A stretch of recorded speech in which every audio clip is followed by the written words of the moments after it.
Doctor Babasaheb Ambedkar ભવન ખાતે યોગ નૃત્ય કાર્યક્રમ યોજાયો. શહેરની 17 ટીમોએ ભાગ લીધો.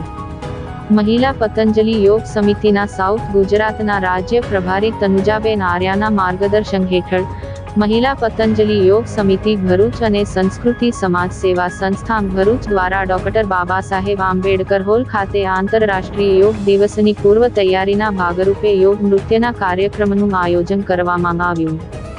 આગામી આંતરરાષ્ટ્રીય યોગ દિવસની ઉજવણી થવાની છે, ત્યારે ઉજવણી પૂર્વે યોગ નૃત્ય કાર્યક્રમનું આયોજન કરવામાં આવ્યું હતું, જેમાં ભરૂચ શહેરમાંથી 17 જેટલી ટીમોએ ભાગ લીધો હતો. યોજાયેલ કાર્યક્રમમાં વિમાન દુર્ઘટનામાં મૃત્યુ પામેલા તમામ હુતાત્માઓને 2 મિનિટનું મૌન પાડી શ્રદ્ધાંજલિ અર્પણ કરાઈ હતી. ત્યારબાદ કાર્યક્રમનો પ્રારંભ કરવામાં આવ્યો હતો. કાર્યક્રમના અંતે ઉપસ્થિત મહેમાનોના હસ્તે વિજેતાઓને સર્ટિફિકેટ અને ટ્રોફી આપવામાં આવી હતી.